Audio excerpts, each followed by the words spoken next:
welcome back to part 2 of our podcast with Caroline Pover. In this part 2, we will be discussing with Caroline her latest book, COVID Vaccine Adverse Reaction Survival Guide. On the rear cover of your book, the first thing I noticed, in actual fact, was the label, which said "Free from Censorship." Now, that's a curious label to have on any book, and we'll come back to that. There's a couple of paragraphs on the back of the book which I'd like to read for our listeners, and they go as this.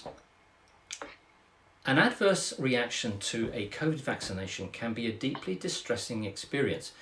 It will leave you mystified as you attempt to deal with a bewildering range of physical, cognitive, and psychological symptoms that few seem able to explain, diagnose, treat, or even acknowledge.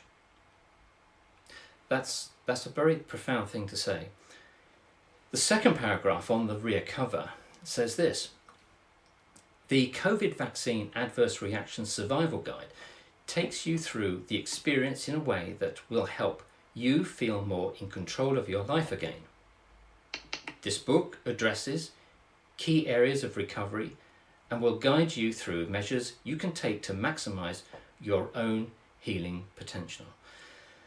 Well, that sounds very powerful indeed, and given the seriousness of this subject, that's got to be, this book at least, has got to be of profound use for people that, like yourself, are suffering with these adverse effects.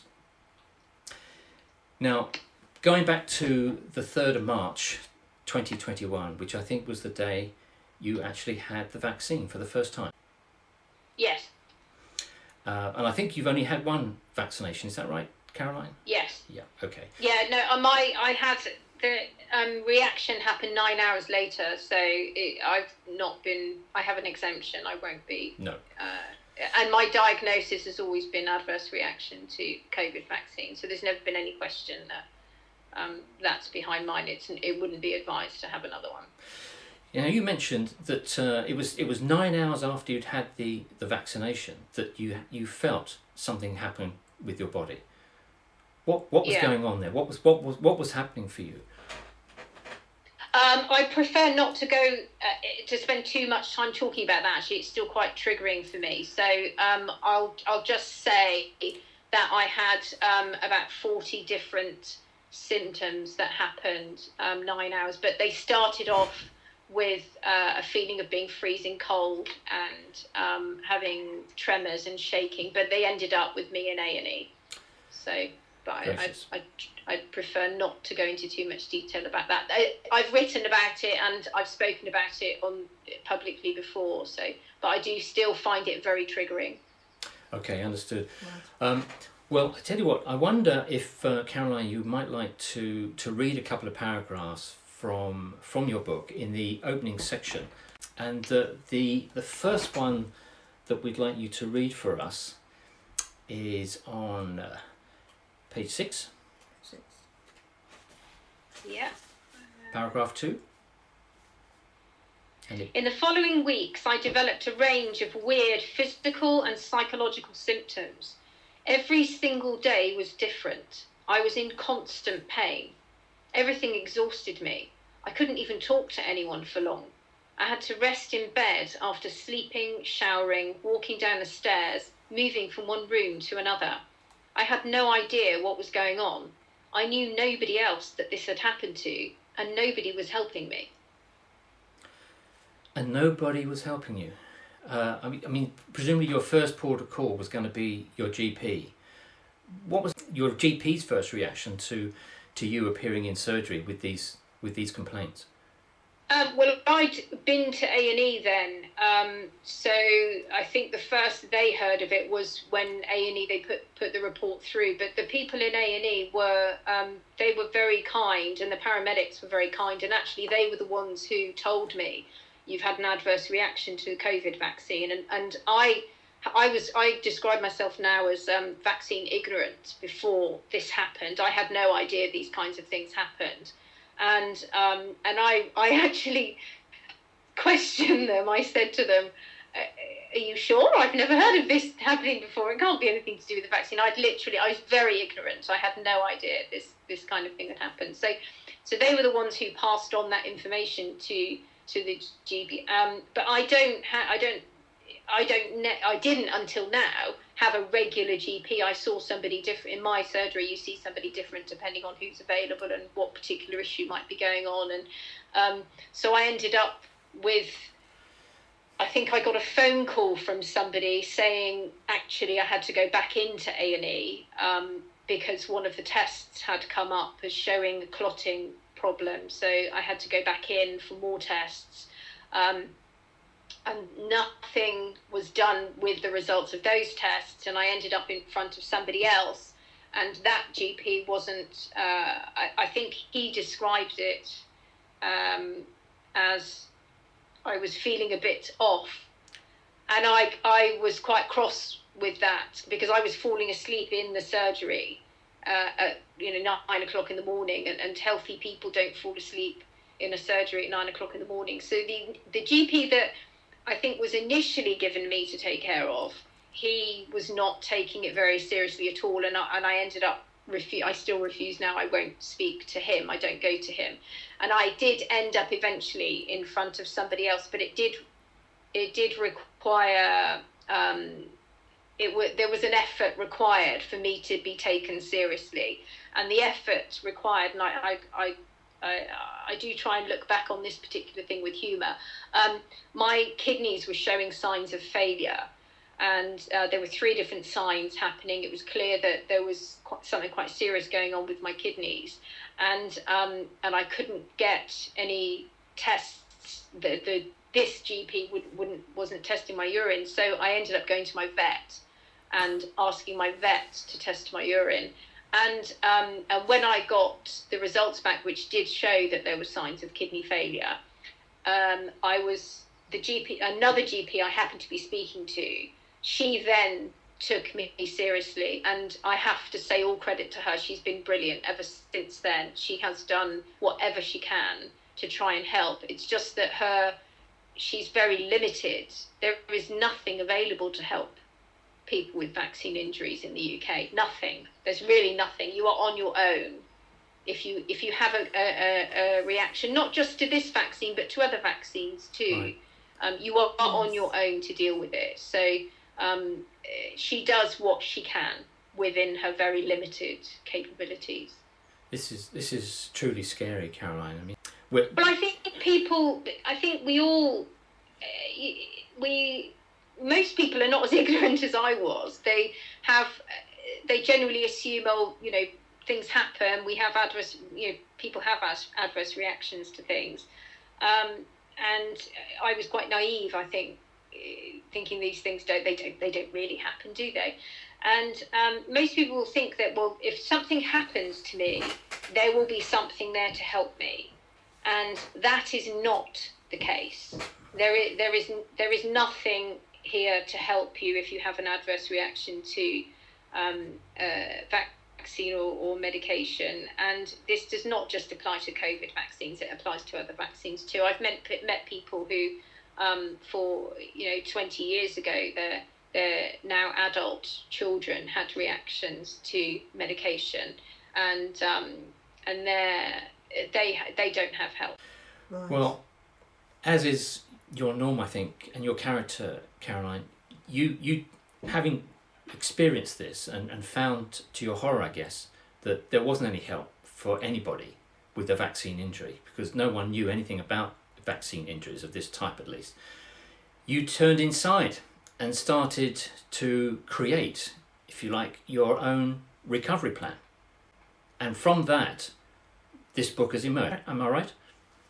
Yeah, it's partly that. But, so this wasn't actually my first, let's say, medical drama in my life. So 16 years ago, I became quite seriously ill with a whole different situation and nothing to do with medication. So I was quite seriously ill 16 years ago, and I developed my own recovery plan, I suppose, then. So I threw everything that I could at my own healing, in terms of nutrition, lifestyle, anything that I could do to help with my recovery. And a lot of what I was doing was related to nurturing, I suppose, brain recovery.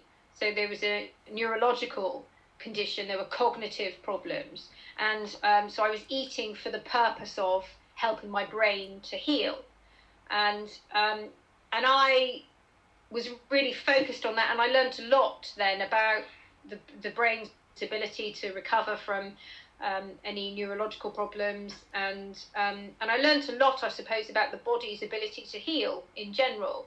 So when I had the adverse reaction to the vaccine in the, very early on, much quicker than a lot of people, I think, who had adverse reactions, very early on I recognised this is something that I'm going to try and deal with this myself. I'm going to throw whatever I can at it to be able to heal.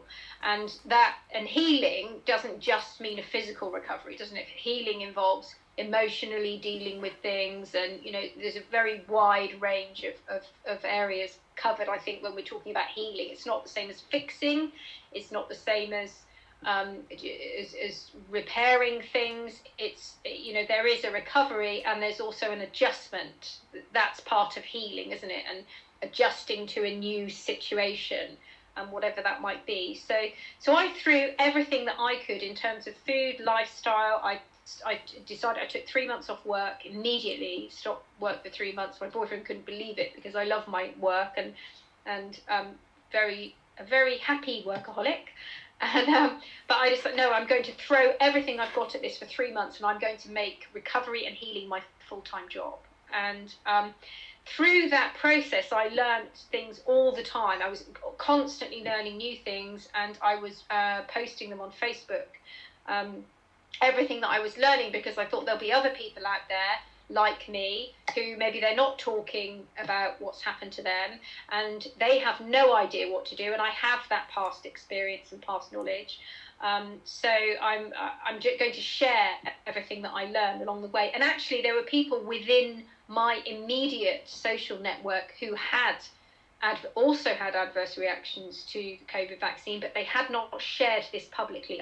You would have no idea, but eventually they messaged me privately and said, I'm dealing with this as well. I haven't told anybody about it. So I knew that by sharing this, it was going to be helping other people. So I shared this information, and then gradually I became connected to other people who were vaccine injured, and became part of various support groups that were online, and became an admin on one, actually. And I felt even more responsibility then that I need to be sharing this information of different things that we can do, things under our control that we can do to try and help ourselves heal as best possible and deal with the situation. Also to stop people looking to doctors for having all the answers. So I've never been one that's believed that doctors have all the answers anyway, and I wanted to encourage people to try and take a little bit more control and to feel a little bit more empowered, I suppose, about their own recovery, rather than being very reliant on a doctor to having all the answers, because I knew they didn't with this particular thing. So I was sharing all of this in very public forums, and the support groups were getting shut down, and Facebook all our social media was closing down these support groups that we were setting up. And for many of us, for some people, I'm very public, but for some people, those support groups were the only places they felt able to talk about what was happening to them. And the mental health impact of an adverse reaction to the COVID vaccine is incredible. It's huge. It's ongoing. Suicide is a common topic of conversation, and we have lost people in the vaccine injured community to suicide. So for people who are that desperate, those support groups are in some cases literally lifelines, but Facebook was closing them down. And we, new to this world of injury, maybe there are other people who are much more, clearly much more knowledgeable about it than those of us who got vaccinated were, we were a bit bewildered as to what was going on, and we felt very lost. We were losing these lifelines. So this is my very long explanation to you about why I wrote the book.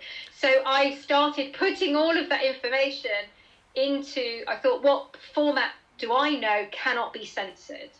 And that's an independently published book. And having owned a publishing company before and still work with my old publishing team sometimes on projects, I pulled those together and decided to put all that information together in a book for vaccine injured. So when these groups, and that group actually that I was an admin on, it was shut down.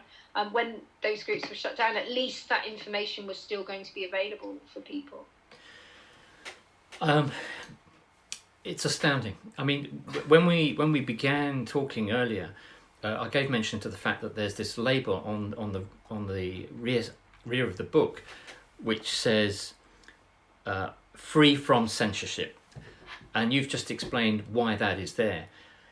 It is inconceivable why a community-minded platform that Facebook is understood to be would close down any Facebook group or page of the ilk that you've just described. It's beyond anyone's natural comprehension as to why that would happen. Totally beyond. Well, I think most people, when I tell them this, most people who are not vaccine injured, when I explain to them that if I write about my experience on Facebook, I never use the word vaccine. And I did start off, I wrote in code for a while once I realised that what was happening. So I wrote in code for a while, and then later, now I don't mention the word vaccine at all. And when I explain to people that I can't use the word vaccine in my posts, they're genuinely shocked. And I think if this was somebody they didn't know and didn't trust, telling them this, I don't think they would believe it. They've literally said to me, well, but Facebook's a free speech. We can, we have free speech in this country, don't we? We have free speech on Facebook. And I say to them, 2 years ago, I would have said exactly the same thing. We do not. No. We do not have it. We No, do we not don't. have it on Facebook. And Facebook is it's a privately owned business, so a privately owned company. I know a lot of people have gone to some other platforms now. I choose to still be on Facebook. I have a number of reasons for that. And I have to play by their rules. I know that my posts are frequently hidden. I had a friend actually today post in comment to one of my posts, and she said, your posts do not come up anywhere on my feed. She said, I have learned I have to go into your page to go and read and find out things. And you can see it in how many people comment on something. I'll post a video that Charlotte and she's the founder of UKCV Family, and we're a UK-based vaccine injury support group. And so far, fingers crossed, we're okay. We never use the word vaccine. We're very careful about how we post. And we to be fair, we don't post anything. We're not pro or anti anything. Pro or anti, as far as we're concerned, is completely irrelevant to whether somebody needs healthcare. Yeah. And our community is about trying to get healthcare and trying to cope with things. So we don't we're very careful about what we write. I've lost my train of thought just a little bit. Don't worry. But I can easily do that. With regard to the Facebook page you mentioned, which is UKCV Families, that's the Facebook ID, isn't it? And there's a separate website of a similar name. We'll put links to both of those in the show notes. So people that want to take a look at this and hook up, they will be able to do that by checking the show notes. Can I just say, if anybody looks at us on Facebook, so the Facebook page is called the Facebook group is UKCV Family. We are very strictly vaccine injured only. If you apply to join, you are literally, and you're not vaccine injured, you're literally just taking up the time of other people who are injured, because all of our volunteers, every single one of our group are injured, and all of us are exhausted, and we're very limited. So if you do go to our please, it's only for vaccine injured. Please don't take up somebody's time. I always feel like I want to say that. Caroline, how many? But how many go to the website and have a look around there. We'll press people to do that. Caroline, very quickly, how many people are part of that Facebook group now? Just over 620 now. Okay. And that's UK only, and we're growing at a rate of about 20 a week. Okay. Just a final point on the subject of censorship, which we'd like to add, is the fact that the vaccine injured, of course, are not the only people that are being censored from these platforms. We know of a number of doctors and scientists that have been censored off these platforms for no good reason whatsoever. I mean, they have what appears to be very good information, reliable information to share with people, and they're being prevented from doing so. And the only reason that one can identify for that is the fact that what they are saying, these particular doctors and scientists, is out of step with the official narrative. And unfortunately, that is the situation we're in. There isn't free speech in this country, and it seems to be void across the globe right now. Caroline, your book has been developed on the basis of your own recovery plan, and it's broken down into basically 6 sections, isn't it? And yes. And Helen, I think, was going to give mention to the first section which you cover in your book, which I think people are going to be interested in. I mean, this is just kind of going to be a slight or a very quick expose on these particular sections, which might hopefully be helpful to people. But the first chapter is about sleep. Yes, the first chapter is sleep, and as you point out in your book, Caroline, the body repairs itself during sleep, which is why it's the number one priority for people on their healing journey. So you describe how people might need to change their routine, and probably will need to change their routine to allow themselves to get more sleep, and some good suggestions for how they can prepare themselves for sleep. Would you like to say more about that? Well, I think we don't really live in a world that encourages us to have good quality sleep, does it? We have, the screens in the bedroom and screens often just plugged in right next to us, don't we? Absolutely. So I think things like it's really simple things. Actually, my book's not a medical book at all. I always feel like I want to make that very clear as well. It isn't a medical book. I'm not a doctor.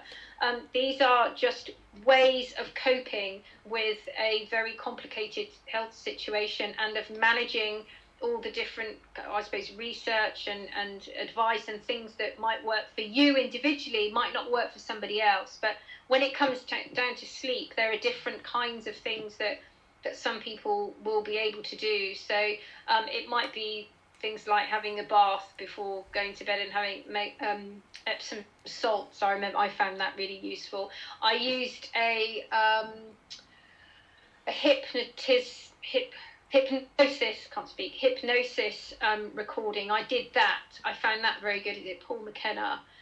He had a hypnosis session that was to do with sleeping, and I did used to break the screen rule when I needed those. So I had that. I'm not a fan of medication for dealing with a lot of, I know it seems ridiculous given that I've been vaccinated, but as a rule, I don't even take paracetamol for things in life. So I very rarely take medication at all. So I try to look for all other ways. So there's certain food things that for some people it might be like, I find, for example, if I eat potatoes in the evening, if I make sure that I have carbohydrates in the evening, then I sleep better. It might be that you turn off, I think when I was really struggling with sleep, I turned off anything, TV, phone, everything from about 6 o'clock in the evening. But this is when I was sleeping about 11 hours every night in the early months, and insomnia was a big problem, and it's a big problem for a lot of people with vaccine injuries in the first few months. It's like your body is just completely out of sync. You go to bed and your body thinks it's time to wake up. It's a very odd, it's like things are just not, your whole body is not communicating with itself properly. It's really weird. I've never had insomnia before, but what I had with this was strange, and it took about 4 months you have to kind of reset everything. But people's a lot of people, they will go immediately to medication, and in a pharmaceutical driven healthcare system, then, and to be fair to a GP, they're trained in that method, so they, you know, if they're trying to find ways to help, then they would prescribe sleeping pills. So in that healthcare system, that's what would work, and to be fair to them, it probably would work for a lot of people. That would help them sleep, but it would then possibly bring about other issues that you then have to deal with. So you then have to come off the medication, or it might affect your gut, or it might, there could be all sorts of other things that you have to deal with. So what I tried to do is try to keep what's involved in your recovery as pure as possible. So you only take medication for something that you desperately need. Well, that sounds like really good advice. It does. Throughout. Now, you touched on the aspect of food, and of course that's the subject of the second chapter, where you talk about taking a very close look at your diet to see what foods will help you and what foods will not. So that's clearly going to be of interest to people that need guidance through this particular recovery phase of theirs.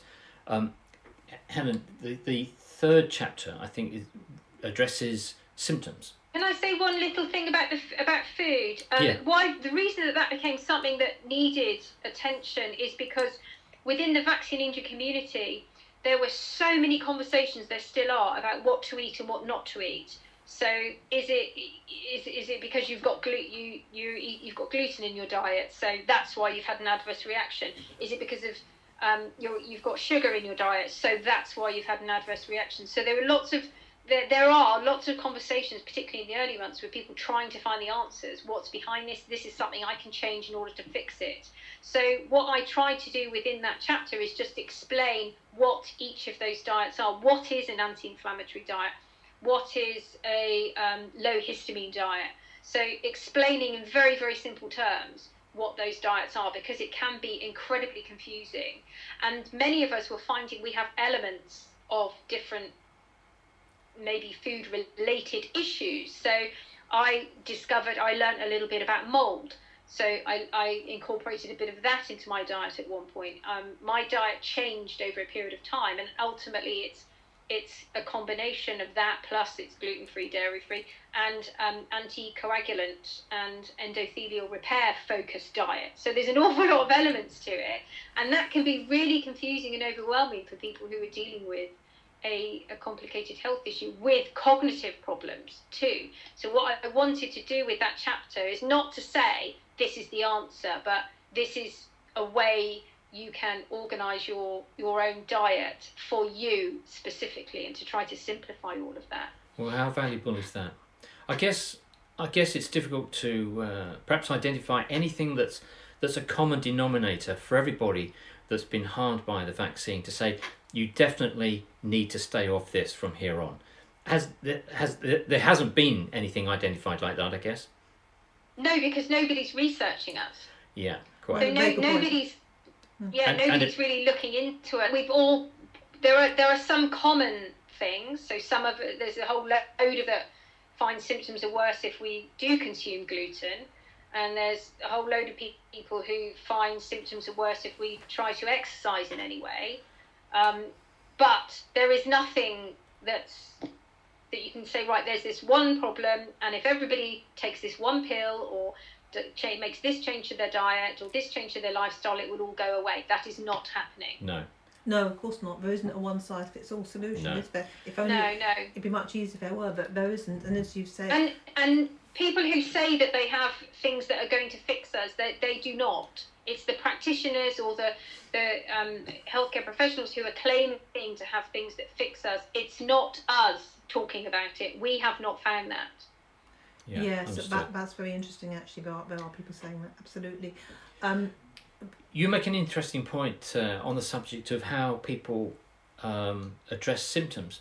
Helen, do you want to open this up? Yeah, I think it's interesting because you emphasise quite strongly that in your view it's really important to deal with one symptom at a time, and that's whatever the worst symptom is for a person at a time, rather than trying to deal with the issues more holistically. I think so, because there are so many symptoms. In my case, there's been about 40, and most at one point probably nearly all of them at the same time. And now I have about eight or nine, and although even recently there's a new one that's come about, which you may have kind of ignored before. Perhaps it was something that was manageable, and it didn't kind of interrupt your life too much, but then it gets to the point where actually, now that needs my attention. So you feel like you're making some headway with one symptom, and then and you've got that one under control, and then another one becomes the most problematic. So you're dealing with a constant barrage of different symptoms, and that can be very, very overwhelming.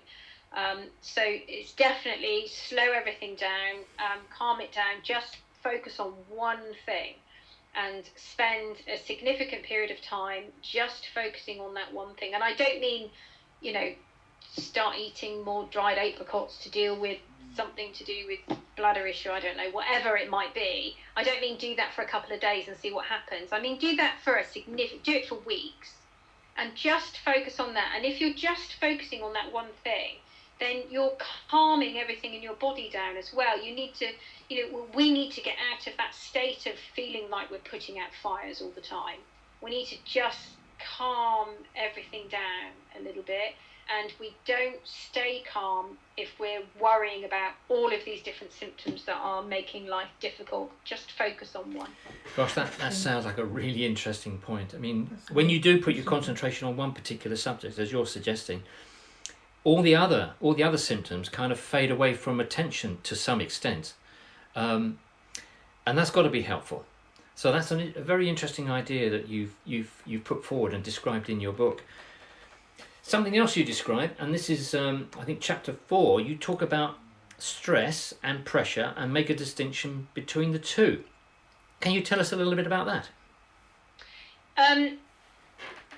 This is, I think our relationship with stress is interesting, because when it comes to our health, because if we're talking to somebody about a physical health condition, then doctors and other people, not just doctors, we live in a world now where it's quite easy for people to say, oh, sounds like you're stressed, or that's stress.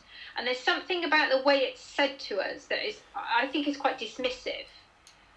It doesn't recognise the impact that, call it stress if you like, that has on our physical being.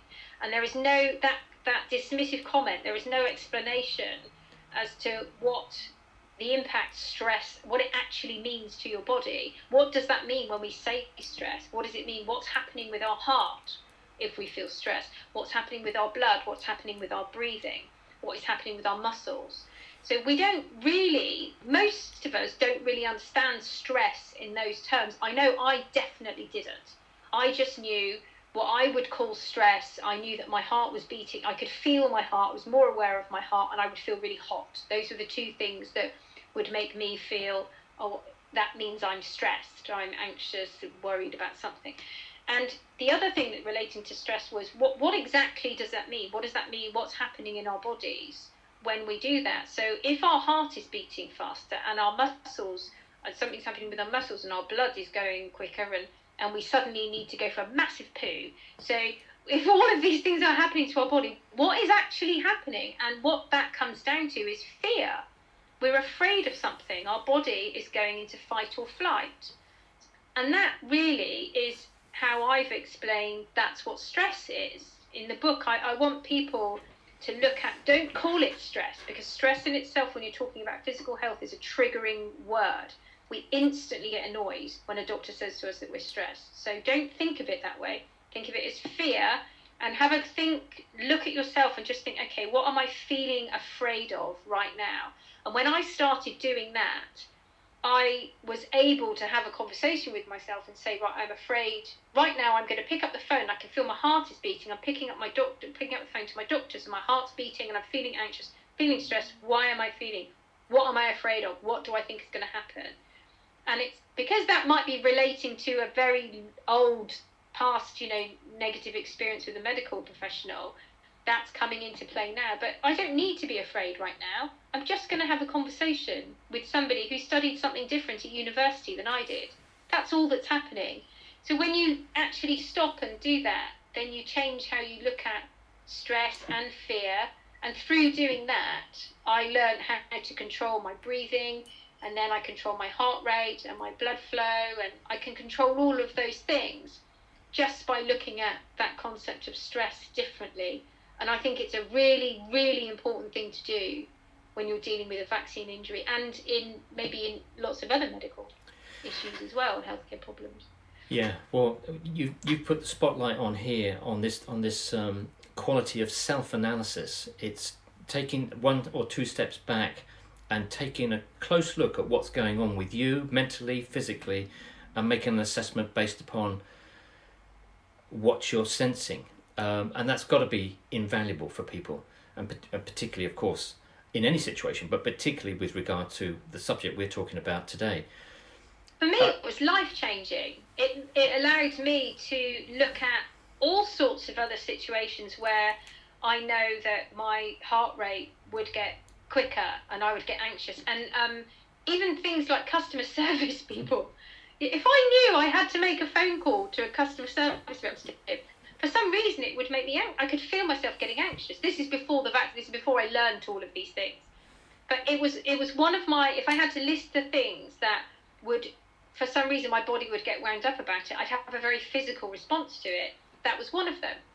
And now I suppose you try to look at these situations as things where positive things have come out of it. So here's a positive thing then out of this awful experience, is that I have learned to identify situations that my body perceives as being frightful or frightening, and my body responds in a stressful, as if I'm in a stressful situation, and I'm not. And now I know how to do that. So I guess it's a good thing. Brilliant. Really another good reason for people to have a read of your book, Caroline.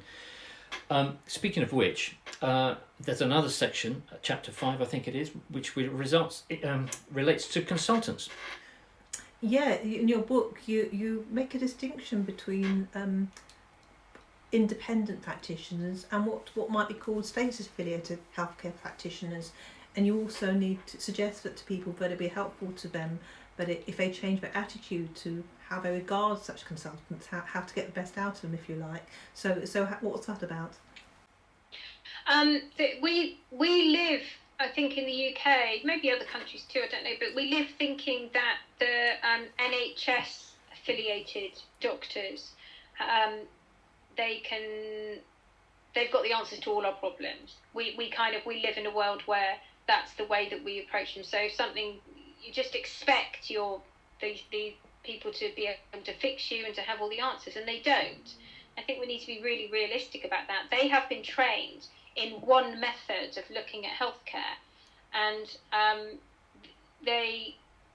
we need to be realistic about our expectations of them, and then that makes that situation so much easier for everybody. They don't have the answers. It's frustrating because we've grown up in a culture which expects them to have the answers, but they're going to have answers within their system, and that's it. And most of their system is going to be pharmaceutical based. But there are doctors who are interested in other approaches. I don't know what the right phrasing is, but other ways of dealing with healthcare.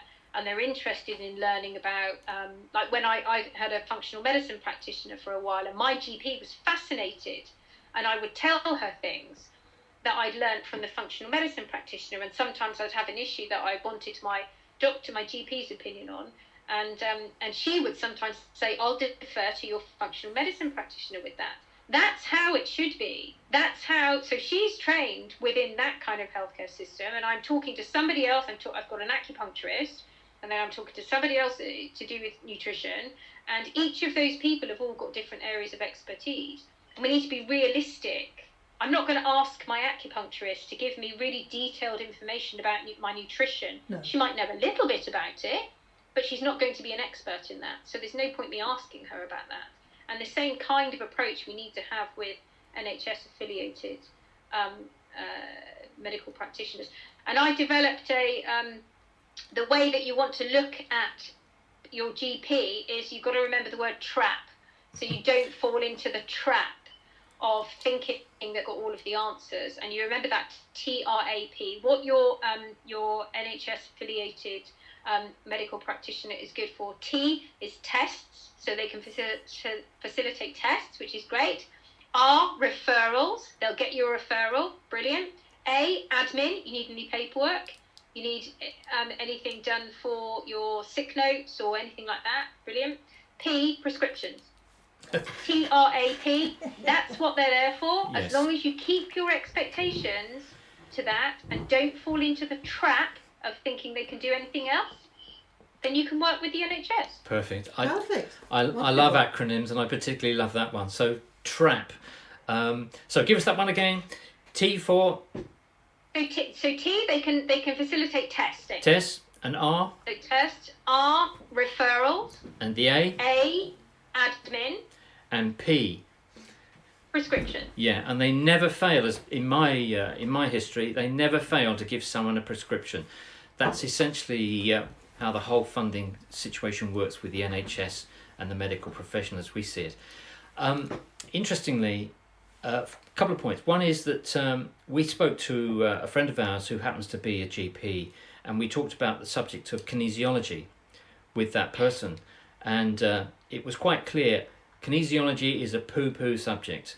Now, talking with kinesiologists and people that have been to kinesiologists and have been helped by kinesiologists would not agree with our friend at the GP.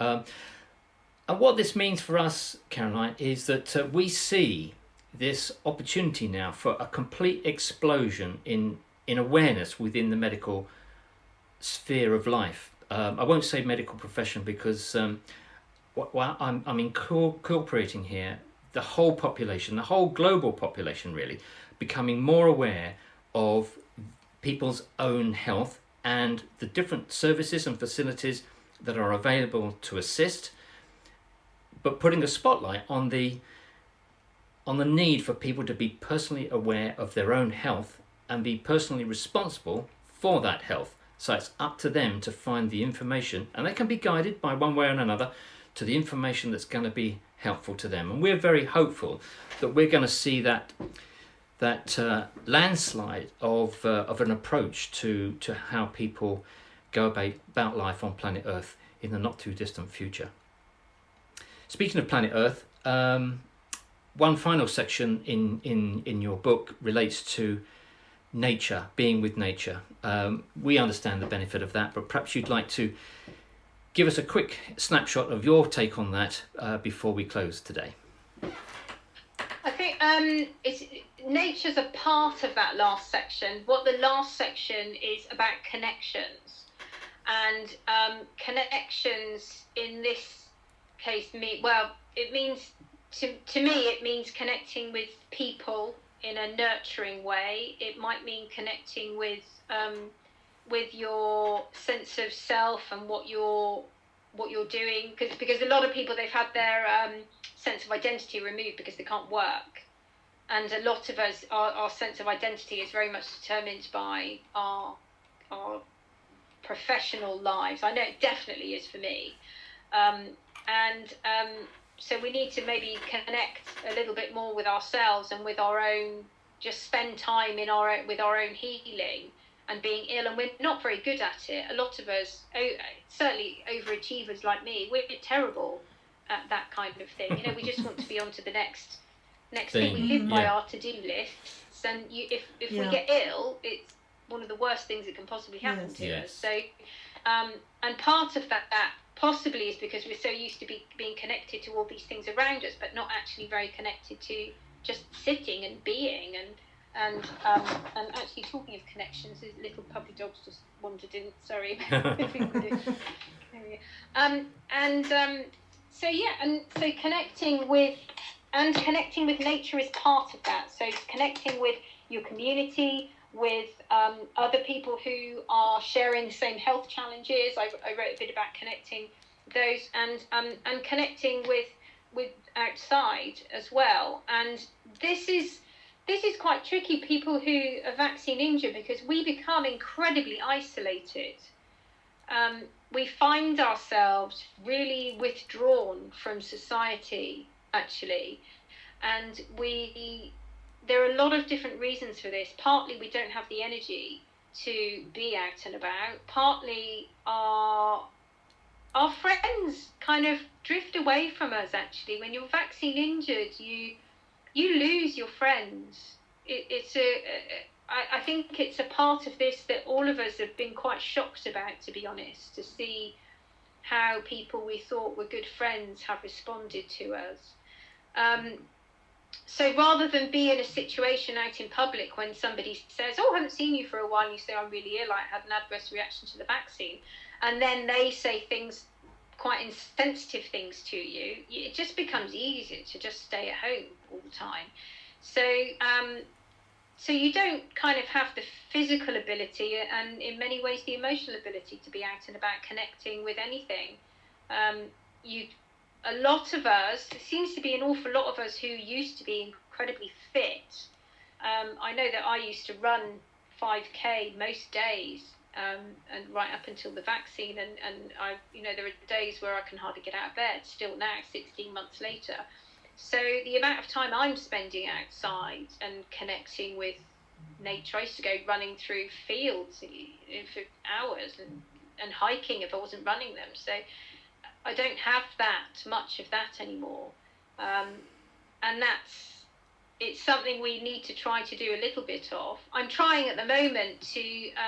We've just rescued a dog and tried to take her. We're kind of introducing her to the world a little bit. She's not been very out in the world much in her life before coming to us, and we walked just down to the field, and I take my shoes off when I'm there, and I walk the entire length of the field and back barefoot, and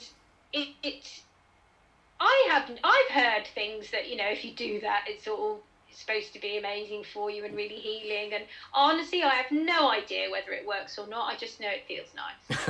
And I don't need to know if it, but I do feel more connected with the ground, and it does feel nice, and I don't really need to know why or understand all of that. I suppose I just know it feels nice, but it's hard to do that. There are days where I can't do that, and not everybody lives near something like that either. Not everybody lives near fields.